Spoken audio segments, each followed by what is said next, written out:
Hej, der var også nogen, der havde haft lidt problemer med den her, nu er vi sige uafhængighedstest, det var noget sludder. Lineær programmering, hvor det var opgjort sådan på lidt en underlig måde her. Men vi prøver lige at køre den igen.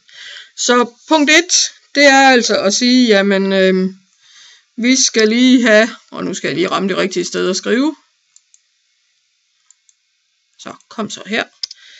Så punkt 1, det er at sige, at x, det er antal mt-adv2. Og der skulle så have stået antal der, og ikke det, der kom til at stå her. Sådan der. Og y, det er tilsvarende antal um hed den, det var ikke um1. Så, og så har vi så spørgsmål A. Samlet dækningsbidrag findes som dækningsbidrag for mt-adv2 plus dækningsbidrag for mt-um1. For hver af de to produkter findes dækningsbidraget som dB per styk gange antal styk.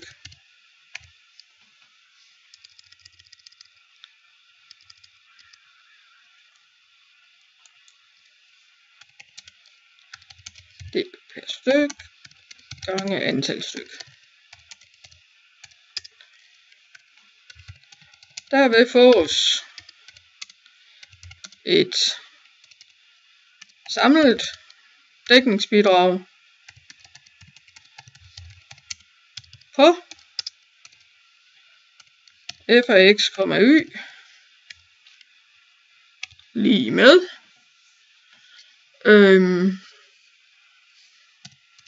800 gange x plus 1000 gange y. Så er den funktion defineret. Ja, det er den så ikke, fordi jeg glemte at lave kolon der. Sådan der. Så er den funktion defineret, og den kan vi så arbejde videre med. Så skal vi have lavet nummer 2. Eller nummer B.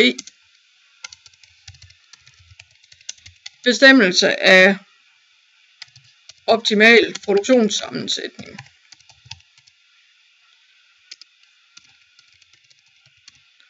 Sammensætning. Først bestemmes begrænsningerne, og der er nogle stykker. Der er ikke negativitet, så det vil sige, at x den skal være større end eller lig med 0.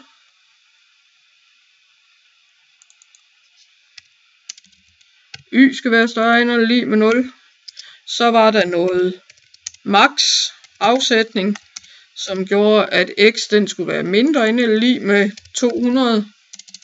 Og y skulle også være mindre end eller lig med 200. Så var der noget tidsforbrug til lodning, som var 50, 100 og 21.250. Så 50x plus 100y skal være mindre end eller lig med 21.250. Så var der noget samling, som hed at 50, 30, 10.750. Så 50x plus 30y mindre end eller lig med 10.750. De to her, den omregnes, sådan at man går ind og siger expand, solve.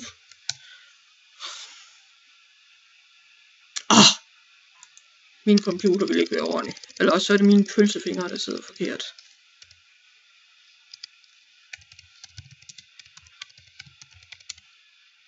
Sådan. Expand, solve. Og så er det jo så den her, vi gerne vil have y isoleret i. Og så fik jeg lige den der smidt væk, så det skal være komma y. Så det ser sådan der ud. Og den der, den omregnes også.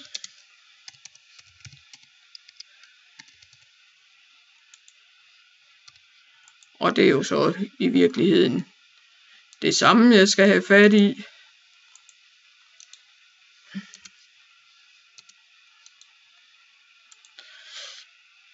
Der skal så bare stå 50-30.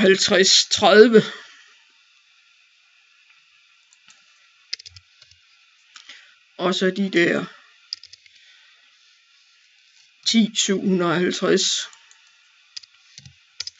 Godt nok. Begrænsningerne indtegnes.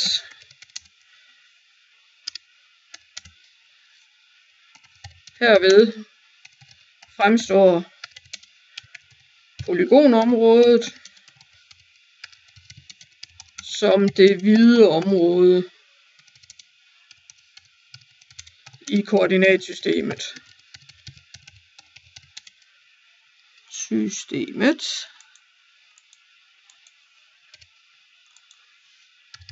På næste side. Så skal jeg lige have en side, hvor jeg så har nogle grafer. Og der skulle jeg have, at jeg kunne ikke bruge det, hvor y var mindre end 0. Jeg kunne ikke bruge det, hvor x var mindre end 0. Jeg skal lige huske at skrive 0. Sådan. Jeg kunne ikke bruge det, hvor x den var større end 200. Jeg kunne ikke bruge det, hvor y den var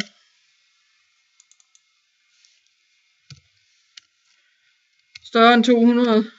Så er det selvfølgelig noget her, der kan man ikke rigtig se det. Men det er jo fordi, hvis vi nu lige kører den her ud til 300, så kan I se, så havde jeg noget der. Og det stander op til 300 her. Så med de der, så har jeg altså det her inde. Så skal jeg have kravene til lodning og samling ind. Og lodning, den hed at y, og så skal jeg igen huske at vende ulighedstegnene. Så 425 halve, og så x halve. Så y skal være større end eller lig 425 divideret med 2 minus x divideret med 2. Minus x divideret med 2. Sådan der. Og den glemte jeg at vende om, den der jeg skrev mindre end eller lig med.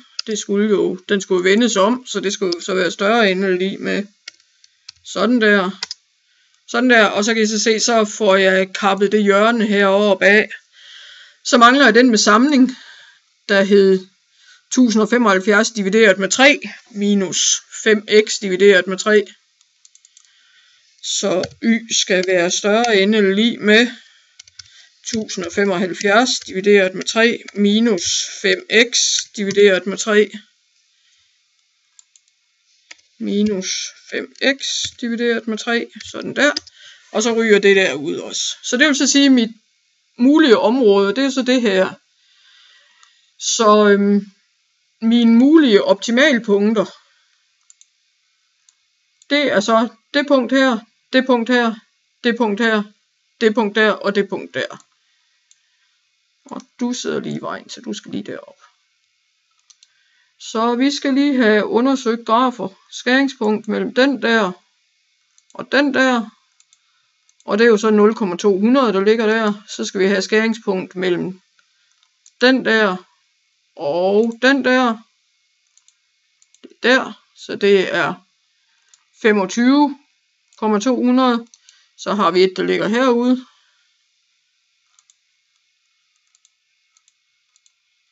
(125,150). Så ligger der et hernede. 200,25. Og endelig så ligger så det sidste. Det ligger så dernede, hvor den skærer y-aksen.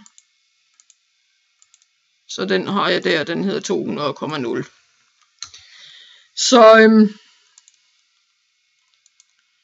Så skal jeg lige have en side, tilføje noter. De mulige optimalpunkter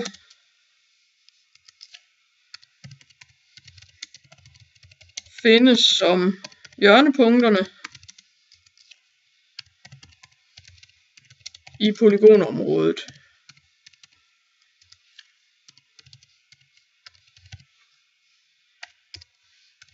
Det vil sige mulige optimalpunkter er punktet 0,200, 25,200, 125,150, 200,25,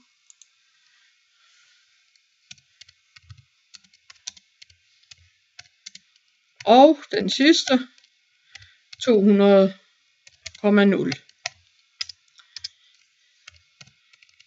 Disse indsættes i funktionen for det samlede dækningsbidrag.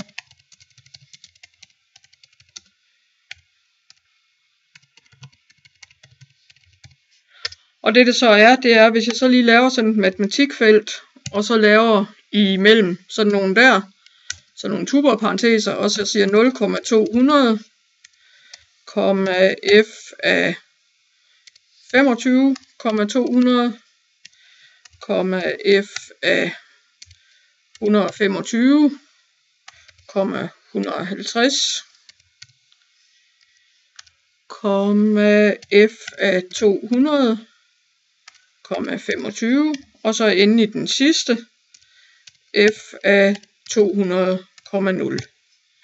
Så får jeg så alt det her ud af det, og så kan jeg så se, at den største værdi, jeg opnår, det er den der. Og det vil så sige, at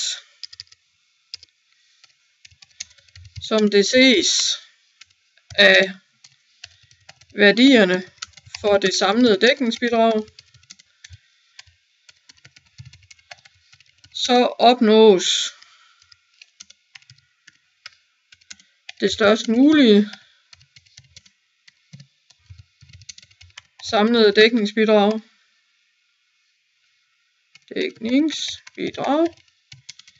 ved 125 styk MT ADV2 og 150 styk MT UM1.